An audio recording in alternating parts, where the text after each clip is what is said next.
옆 사람과 인사합시다. 말씀에 붙잡힌 인생 되세요. 우리가 여러 가지 상황과 문제, 위기 만날 때 어쩌면 하나님도 그럴 수 있습니다. 네가 생각하는 것, 네가 계획 세우는 것, 힘 다 빠질 때까지 기다렸다가 드디어 하나님이 정확한 언약을 붙잡을 때 말씀을 성취하시고 이루시고, 결국 하나님이 우리에게 깨닫게 해주시는 것은 내가 전부 다 했다. 내가 하는 일이다. 그게 절대 주권이고 하나님의 역사거든요. 그것을 누리는 게 신앙생활이고 그 신앙생활을 가장 확실하게 체험하는 게 전도고 선교입니다. 우리가 전도 선교 체험하다 보면 진짜 중요한 만남과 응답은 하나님이 하신 거거든요. 우리가 한 게 절대로 없습니다. 그래서 우리는 현장에 나가서도 복음을 거부할 때나 복음을 잘 받을 때나 똑같이 복음 전합니다. 이 사람이 복음을 안 받으면 그 은혜가 내게 오거든요. 그 평강이 내게 오거든요. 또 복음 전해서 복음 받으면 그 생명이 살거든요. 오늘 이 은혜를 완전히 회복하시기를 바랍니다. 첫 번째, 범사에 감사하라. 범사라는 말은 뭐냐면 우리가 살다 보면 큰 일도 있고 작은 일도 있고 아주 세밀한 일도 있지만 그 모든 걸 합친 게 범사거든요. 사도행전 18장 18절에 보면 바울이 겐그레아에서 머리를 삭발합니다. 그냥 삭발이 아니고 하나님 내 생명 드리고 내 목숨 드리고 내 머리 꼭대기 위에 내 생명줄을 잡고 있는 하나님 계시니까 완전히 이제는 이유도 없고 핑계도 없고 완전히 생명 들여서 이 복음 사명 감당하겠습니다. 포도주와 독주도 멀리하고 막 이렇게 되는 거죠. 그게 나시린 서약인데 나시린 서약이 끝나는 날 머리를 삭발합니다. 다시 한 번 더 정리합니다. 모든 게 하나님의 것입니다. 그리고 그걸 희생제물과 함께 태우면서 나시린 서약이 끝납니다. 더 이상 바울에게는 아무런 이유도 핑계도 그 어떤 것도 없지요. 하나님의 절대적인 역사 앞에 완전히 답을 내렸거든요. 그래서 바울이 예루살렘에서 체포당하고 특히 나는 바울을 죽이기 전까지는 먹지도 않겠다. 물 자지도 않겠다. 사생결단한 이 자객들이 팀을 짜서 바울의 길목을 지켰다가 죽이려고 한다니까요. 이런 위기 때 하나님께서 또 한 번 말씀하십니다. 담대하라. 내가 예루살렘에서 나의 일을 정언한 것 같이 로마에서도 정언하여야 하리라 말씀하셨죠. 그래서 바울이 가이사에게 나는 상수하노라. 그래서 죄수의 몸으로 배를 타고 로마까지 항해를 하게 됩니다. 유라굴로 북동풍 태풍이 일어나서 완전히 배가 뒤집히게 되고 죽게 됐죠. 그런데 바울은 아무런 이상이 없습니다. 그냥 언약을 잡았고 하나님이 하시는 그 일을 알고 있었거든요. 그래서 바울은 하나님께서 왕이시고 통치자시고 다스리시고 절대 주권자고 하나님의 나라를 이루시는 것을 알고 있었기 때문에 생명 걸 수 있었고 감사할 수 있었죠. 얼마나 태풍이 심했냐면 배의 모든 기구를 버렸다. 14일 동안 해도 보이지 않고 별도 보이지 않고 방향을 잡을 수가 없죠. 그러다가 모래톱에 부딪힌다든지 좌초되기도 하고 큰 위기가 온 것입니다. 아무런 대책이 없으니까 그냥 포기를 해버린 상태거든요. 그런데 하나님께서 바울을 통해 이왕 세계복음을 하실 계획이 있었잖아요. 그냥 쉽게 하면 될 텐데 이런 위기를 왜 허락하셨으며 이런 사건을 왜 허락하셨으며 갈라디아 2장 20절 제가 여러 번 말씀드렸는데 우리가 예수님을 영접하고 예수님을 구주로 믿는다는 것은 내가 시공간을 초월해서 그리스도 속에 있었다는 거거든요. 함께 했다는 거거든요. 예수님 십자가에 못 박히셨을 때 나도 같이, 부활하셨을 때도 나도 같이. 왜 우리가 범사에 감사해야 됩니까? 너무나도 간단합니다. 응답도 하나님이 주신 것이고 모든 위기와 사건도 하나님 주신 것이기 때문에 범사에 감사할 수가 있는.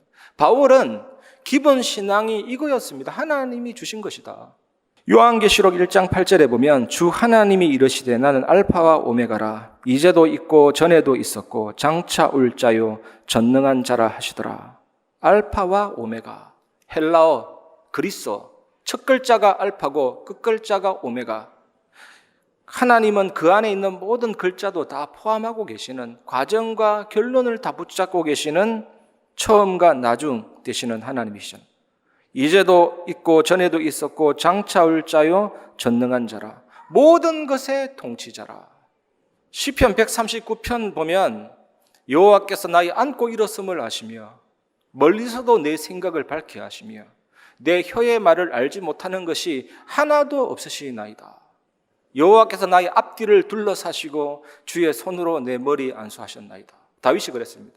내가 하늘에 올라갈지라도 거기 계시고 음부에 내 자리를 펼지라도 거기 계시고 내가 새벽 날개치며 바다 끝에 거해도 주의 손이 나를 인도하시고 주의 오른손이 나를 붙드시리이다. 하나님의 통치, 하나님의 다스림, 폭풍 속에도 하나님의 나라가 있고 응답 속에도 하나님의 다스리심이 있고, 그거 믿는 게 신앙의 발판 첫 번째고, 신앙인은 이것을 믿는 사람을 보고 신앙인이라고 합니다. 바울이 이걸 누렸다니까요. 그래서 우리에게 이런 답이 나옵니다. 위기 더하기, 사건 더하기, 환난 더하기, 핍박 더하기, 모든 것을 더해도 결론은 하나님의 뜻과 계획을 이룹니다. 선. 그리고 하나님이 나에게 감당할 수 있을 만큼만 허락하셨다. 승리의 확신. 그리고 단단한 벽에 뭐라도 걸 수 있듯이 하나님이 틀을 견고케 하시고 강하게 하셔서 위대한 응답을 올려주신다. 그리고 그 어떤 풍파가 일어나도 그리스도의 사랑에서 나를 끊을 수가 없다. 이것 아는 자는 위기가 우스워지는 거죠. 그 어떤 말과 환경에도 영향받지 않습니다. 야고보서 1장 2절입니다. 그래서 여러 가지 시험을 만나거든 기뻐할 수 있고 범사에 감사할 수가 있는 것입니다. 이것을 누리시기 바랍니다. 우리가 범사에 감사가 되어지는 영적 상태를 회복하려면 답은 간단합니다, 여러분. 말씀에 붙잡히면 되죠. 절대 언약을 붙잡으면 되죠. 말씀에 붙잡히려면 말씀을 내 안에 채우면 됩니다. 언약을 굳게 붙잡으면 되거든요. 우리의 의식을 넘어, 잠재의식을 넘어 무의식 영혼의 말씀이 채워지도록, 말씀이 들어와서 내 생각이 그렇게 되도록, 말씀이 내 안에 언약이 들어와서 70억 인구가 아니라고 해도 그게 전혀 영향이 미치지 않을 만큼 힘이 되도록 하면 되잖아요. 그 시간이 예배 시간이요, 말씀 시간이요, 집중 시간이요, 그렇습니다. 이것을 완전히 회복하시기를 주님의 이름으로 축복합니다. 사도행전 27장 22절 25절 내가 너희를 권하노니 이제는 안심하라. 너희 중 아무도 생명에는 아무런 손상이 없겠고 오직 배뿐이리라. 내가 속한 바 곧 내가 섬기는 하나님의 사자가 어젯밤에 내 곁에 서서 말하되 바울아 두려워하지 말라. 내가 가이사 앞에 서야 하겠고 또 하나님께서 너와 함께 항해하는 자를 다 내게 주셨다 하였으니 그러므로 여러분이여 안심하라. 나는 내게 말씀하신 그대로 되리라고 하나님을 믿노라. 예수님이 겟세마네에서 피땀을 흘렸잖아요. 그게 헤마티드로시스, 혈안증이라는 증상입니다. 극도로 불안해서 모세혈관이 터져서 땀샘으로 피가 나오는데 누구한테 가장 많이 나왔냐? 역사적으로 풍랑을 만난 뱃사공들. 얼마나 무섭고 얼마나 괴롭겠습니까? 빠져 죽을 수 있는데, 위기를 헤쳐나가려고 하는데 얼마나 괴로울까요? 근데 바울은 이런 상황에서 가장 평안했다, 가장 감사가 넘쳤다. 뭡니까? 바울아 두려워하지 말라. 네가 가이사 앞에 서야 하겠고 너와 함께 항해하는 자를 다 내 손에 붙였다. 오직 배만 상하고 모든 생명들은 상하지 않을 것이다. 하나님의 음성을 들었고 하나님의 언약을 붙잡았죠. 감사가 있었죠. 말씀에 붙잡히지 않고는 이런 고백을 할 수가 없습니다. 말씀에 앞다투지 않고는 이런 것들을 할 수가 없는 거죠. 생명이 뭡니까? 하나님이 나와 함께하는 게 생명이에요. 창조 원리를 통해 보여주고 있습니다. 물고기가 물에 있는 게 생명이에요. 그 물을 떠나면 죽음이에요. 나무가 흙 속에 뿌리 내려져 있는 게 생명이고 뿌리 뽑히면 죽음이에요. 영혼을 가진 인간이 하나님을 떠나면 죽음이에요. 함께하는 게 생명이죠. 예수님이 오셔서 하신 일은 분리된 죽음을 하나님께 만나게 하는 생명이 되신 것입니다. 예수 생명. 영접하는 즉시 성령으로 내주인도 역사하셔서 하나님과 소통하고 엄청난 예수님의 이름의 권세 누리고 하늘 군대가 동원되고 세계복음을 할 수가 있죠. 이런 하나님의 자녀는 걱정할 것이 없습니다. 말씀에만 붙잡히면 되고 언약만 붙잡으면 되고 하나님의 말씀이 여러분에게 임하면 됩니다. 그 응답을 확인하는 예배가 되시기를 주님의 이름으로 축복합니다.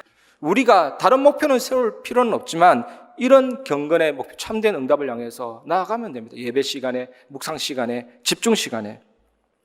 현장의 증거가 나타날 수밖에 없죠. 히브리서 4장 12절 하나님의 말씀은 살아있고 활력이 있어 좌우의 날선 어떤 검보다도 예리하여 혼과 영과 및 관절과 골수를 찔러 쪼개기까지 하며 또 마음의 생각과 뜻을 판단하나니. 하나님의 말씀은 역동적입니다. 살아있습니다. 영적인 대지진을 일으킵니다. 내 안에 들어오셔서 살아있고 활력이 있고 말씀은 하나님이십니다. 그 말씀으로 여러분들을 장악하게 만들면 돼요.